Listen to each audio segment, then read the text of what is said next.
Hello? Yes, hi, how are you? This is the attorney, Arkady Frekhtman. Oh, yes, Mr. Arkady. I wanted to ask you about I was in a wreck in April of 2023.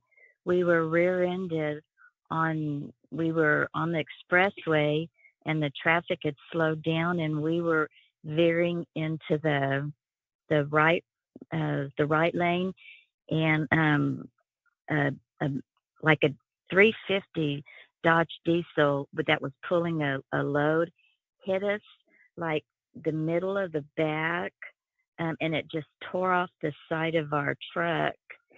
And That's terrible, yeah. and I know I wasn't buckled up. I was laying down in the back seat of the car. I Mhm. know I'm This call will be recorded.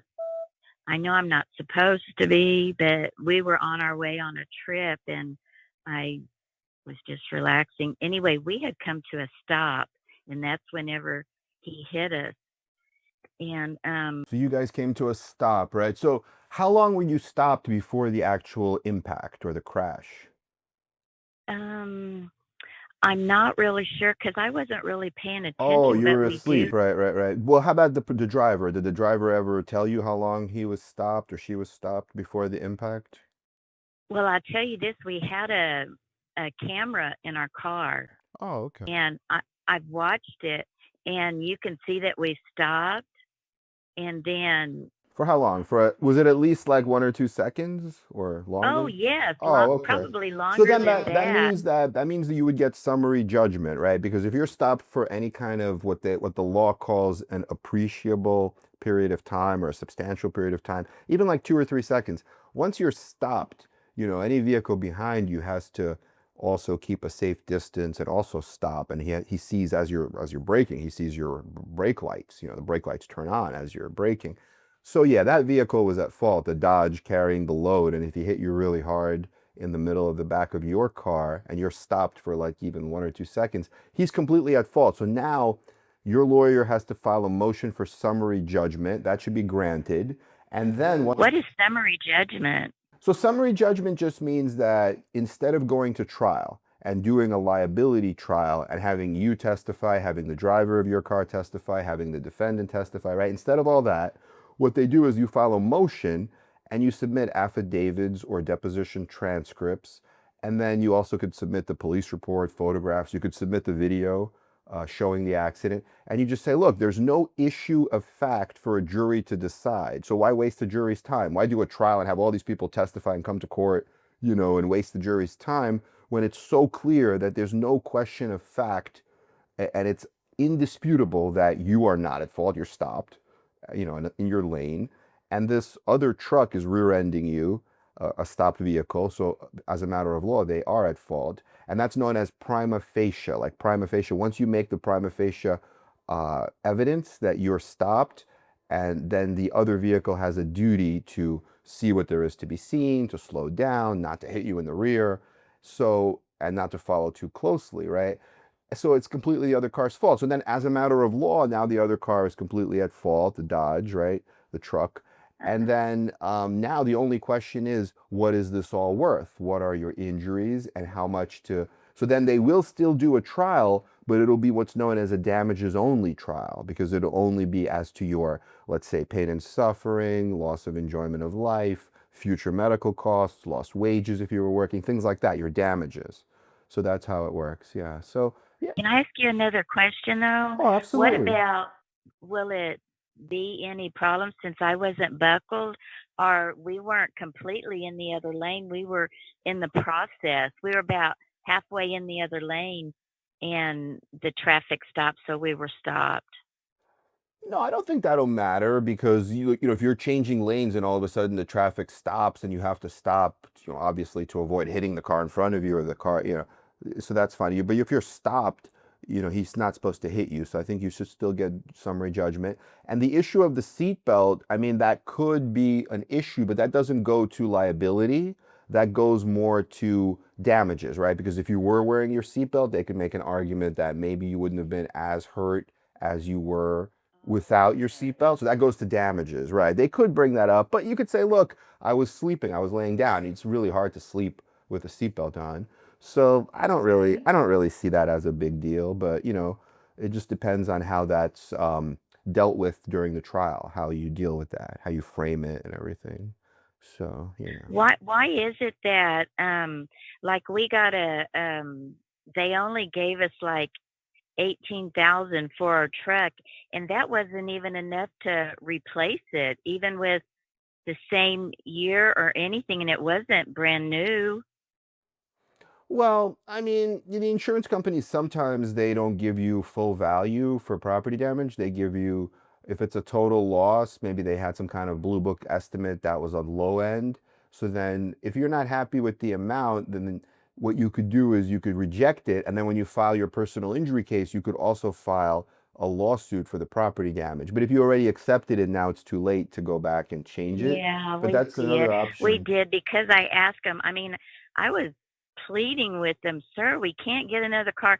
And anyway, he said, I'm sorry, that's all I can do. And so we had to end up paying like 12,000 more for the same vehicle, except maybe it was a couple years newer. Yeah, that's not right. No, I'm sorry to hear that. And then what was this? So this car was a 350 Dodge and it was pulling, what kind of load was it pulling? I happened to take a picture of it when we were at the scene. It had like either roofing material or material for putting like tile floor in. It was a pretty big flatbed. Oh, it was a flatbed. Okay, yeah. So it probably had, probably it's commercial. So did your lawyer ever tell you how much insurance that vehicle has?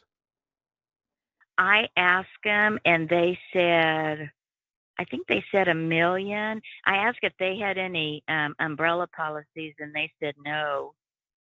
A And million. it was commercial. Okay, it could be. It could be a million, just single limit. But then they should just tender the million. What was your injury? What were your injuries as a result of this crash? Oh man. Well, it kind of threw me on the floorboard halfway. We were in a Toyota Tacoma, so it wasn't a big truck. It was a smaller truck, and I think my feet went down first.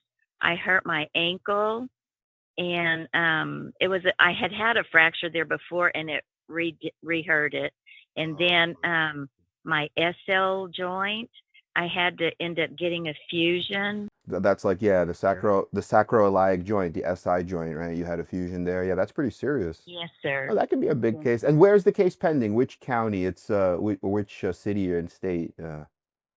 It's Houston. Oh, in Houston Houston. is where it happened. Oh, Houston. Texas. Okay, yeah, Houston. Yeah, no, you can do well there. That's not a bad place. No, I mean, I think they should probably get you a substantial amount, either, something high like 500,000, 600,000 or more, maybe even the full million. If you had SI joint fusion plus the fractured ankle got exacerbated and aggravated, absolutely, that's pretty serious. Yeah. And also, they were saying they're keeping an eye on another part of my back because they were saying that I might need a surgery for that too. And what part is that? I think it's more like my lower back, in the Oh, okay. middle. Okay. Yeah, so that's pretty serious too. So that if you need surgery there, that could be pretty big too. Yeah, absolutely. I think it has substantial value. So I think it's just important to make sure that you have like a real trial attorney on it, that they're preparing it the right way, doing everything like depositions, adding future medical costs, adding pain and suffering, doing a little bit of a biography on you to explain your human story and how it's affected you, all these kinds of things. I think that'll make the value much higher. No, absolutely. I think it's a, I wish so much I could have you. Oh, I'm actually admitted in Texas. I went to law school in Texas, but I'm not practicing there now. I'm practicing in New York. But I've sometimes partner with Texas lawyers, like in Houston, Dallas, or elsewhere, and then we, work on the case together. And if necessary, if the case goes to a jury trial, I would even come down. I would love to visit Texas again because I lived there before. I love Texas. Yeah, and do the trial. So yeah, I could help. I know you're an amazing lawyer. I know that. I watch all your videos. Oh, thank you so much. Thank you. Yeah. Well, I mean, I think you have a good case though. I think you should be in a good position. Just try to find out from them what stage the case is in. Sometimes the lawyers may not call you themselves because they're busy, but then ask the case manager or the paralegal, keep bugging them and say, I'm a client, I'm entitled to know what's the status of my case. And then if they tell you it's on the trial calendar or you have a trial date and they give you a rough date of when it is, then of course, you know when it'll be and everything, and then you could prepare for it. So, You know what? We did we did where we went into the office and their people asked me questions and asked my husband's question because oh, it's for both of us. The thing is together, okay. Oh yeah, and then what were your husband's, what they were your had husband, what were, I'm sorry, what were your husband's injuries? Did he have serious injuries too, like a surgery? no, nothing like mine. His Mhm. he had to go through pain management and got the shots and Oh, but that's still valuable. Yeah, shots are still like I had a shots case here in New York, and we settled it for 548,000. So it could be valuable. oh Just wow. epidural injections or the percutaneous discectomy with the striker decompressor. That's the one where we got like close to 550. And then I've settled a lot of those for 300, 200, 400. All over in that area though. But yeah, so his could be valuable too. But yours definitely more because you had the fracture and the fusion surgery. Oh yeah. And then if you need Is it another, normal? I'm sorry. Is it oh, normal whenever, like after they do the discovery or whatever, and then I guess mediation or whatever, is it normal is it hard to get them to do the mediation? Because they were telling us maybe a date in May, and I tried to get in touch with them and nobody would answer. And no, then mediation is just something that both sides have to agree to. So, the defendants and the defense lawyers and the insurance companies, a lot of times they will offer a mediation, but I don't like to agree to a mediation unless they first give me a good faith offer. So, for example, if your lawyer is trying to get you, let's say 850, right? 850,000. If they say, okay, let's do a mediation, I would say, well, how much are you going to offer? If they say, okay, our offer right now is 300, I would say, okay, let's do the mediation because, then we can maybe get a number between 3 and 8, maybe like 6 or, whatever it is.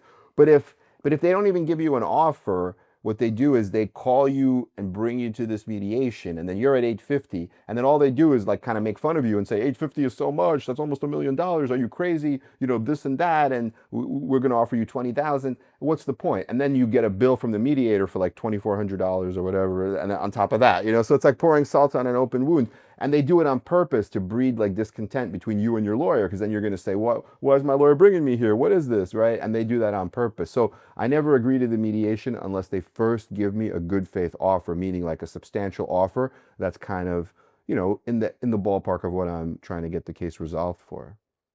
right now we're waiting for um a date for a mediation, and I finally got in touch with not not my lawyer, but like probably two or three other people down, and I asked them, I said, is the meeting still scheduled for May around the 20th? She goes, oh no, that one's not going to happen. And if my trial is for mid June, isn't this waiting too long to do that? Well, I mean, as long as they're prepared for trial, you could do the mediation at any time. I mean, usually the mediation is done, like in New York at least, where I practice, it's done earlier. It's usually done because the way we do it here is we have depositions, let's say, and we have discovery. So discovery is everything, right? Paperwork exchanged, questioning witnesses. Depositions are just when they question witnesses, like they question you, your lawyer questions the driver of their car, or maybe if it's some kind of company, like a construction company, they could also question a corporate representative of the company about their safety rules. But after all those question and answer sessions, those depositions are done, and after all the paper is exchanged, like, medical records or whatever, photos of the cars, then you certify it as trial ready. But see, in New York, because there's so many cases, we certify it as trial ready and we go on the trial calendar, but then there could be another year or more waiting on the trial calendar. So in that time, we do the mediations. But in Texas, if you already Well, have, that's true.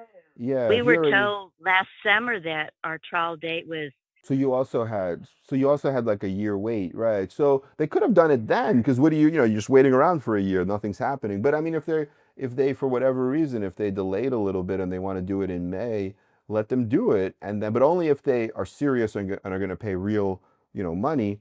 And if not, the main thing is just to be ready for the trial. Have all the subpoenas out, have all the experts, have all the doctors, all the exhibits, showing the surgery, whatever they're going to use, like demonstratives. It's a lot of work to prepare for a trial. But as long as they're prepared and you have a good trial lawyer, you should be okay. Is it normal for them to ignore you so much, not respond? I mean, they shouldn't, especially now with all this technology. There's actual software programs now where a client reaches out and the app will just text the client their status, whatever it is, right? Whether you're in pre-litigation or depositions, and then the lawyer or the case manager or the paralegal should be able to speak with you, at least like, respond to your phone call and give you a basic status of what's happening. And that's all I'm asking for, and I get no response. It's just maddening. Yeah, the other thing is I don't really understand, like, how are they going to go to trial and represent you before a jury if they're not like understanding you, right, as a person? What they have to do is come to your house, find out about you, look at your photo albums, look at what you're passionate about, right? What you love to do, who's important in your life, the people, the things that you like to do, and really do a deep dive. Then they could explain that to a jury, and then the jury could properly value the loss, right? That this is a life-changing forever injury. But if they don't do that, then how do they represent you versus representing client number 327? You know what I mean? You're just like another number. And then like, how do you tell the story to the jury? You can't. And then you get much lower numbers. That's where juries think maybe this person is like a faker or trying to win the lottery because they don't know anything about the person, right? And then they say, oh, this is a defense verdict or this is a 10,000. So yeah, I really think that's critical to do, but unfortunately a lot of lawyers don't do that. So, well, I have never sued anybody, and we never would have sued this guy, but it was how the guy when he gave us short the money for the truck. It's like, that's just not right, and we've never sued anybody in all these years. But I tell you what, I've learned a lot, and I've learned my lesson. I'm not going to go with the people I went with for this one. Yeah, I'm going to have you. oh, thank you. Thank you so much. No, I'd be happy to help. I mean, yeah, see how it goes. Hopefully they could fix it, or if you need help, if you need some like a second opinion, just let me know. I can get you somebody. And I know a lot of really good trial lawyers in Texas for a second opinion, whatever you need, or just to answer some questions. If you ever want to chat, just text me. I'm happy to chat. And yeah, absolutely. I mean, I just want to help. My goal is helping serious injury victims and families to try to help and give the knowledge that I have to you so you can do better. But it sounds like you should do well. I mean, you just have to, I would try to like send them some photos or some activity list. If you want, I could send you, I have an activity list of like, I think it's 12 pages where the common things that people do, it includes things like holidays, like Thanksgiving, or it includes things like chopping, dicing, if you're cooking or sports or different activities that you would do. And it's like 13 pages. And then you can kind of check off what applies to you and then make a little note. And then also maybe when you are on the stand, if you're testifying, it's almost like a moment in time, right? Or a story. And I think juries relate to that, so that's helpful to do. Yeah. Okay. Well, I wish you all the best. You have been amazing. Oh, thank you so much. No, I wish you all the best, and just feel free to stay in touch. Just don't be shy. Just text me if you need anything. I want to make sure that you're well informed and that you do the best that you can with the case, because that's a serious case. That should be a substantial result. I sure appreciate your time. Thank you so much for helping me as much as you have, Mr. Arkady. Oh, thank you. All the best to you, and let's stay in touch. Thank you, sir. Well, I'll let you go now. Okay, thank you so much. Have a great weekend. Thank you. You too. Bye-bye. Okay, bye-bye. So you see, like, we did a consult with this particular client. I think she has a good case. She's not really at fault. She's a passenger. She gets rear-ended. Her car is stopped. She has these serious injuries, including a sacroiliac SI joint fusion. I think that commands at least $400,000 or $500,000, maybe more. Plus, I think in Texas, you sue for your medical bills. So whatever the bills are goes on top of that number. And what about all the future medical costs? So it's critical to get an expert or a doctor, economist to talk about those. And when you put all the different categories, you stack them up, right? One on top of the other, it could be $1 million case. It could even be worth more than the policy limits of $1 million. but unfortunately her lawyer is not communicating with her, and she's not getting any kind of biography or human story, which is critical. So it's almost like she has to then go out and do it herself, which maybe I could help her with, but it's kind of hard to do it by the client doing it when the lawyer's not, quarterbacking the whole thing, because really the lawyer should be doing that. I'll give you an example. Like, I have a trial for May 19th, and I've already done many calls with the client. I've already done calls with her friends, with her mom, with her grandfather. I was even going to go to the church where they go on Sundays and see what that's like, to really do a deeper dive and go to her house next week. So, that's the kind of thing you have to do to really get the best result. Okay, everyone, have a great day, and wishing you all the best. Please like and subscribe to our channel, and we are here for you. Our goal is helping serious injury victims and families.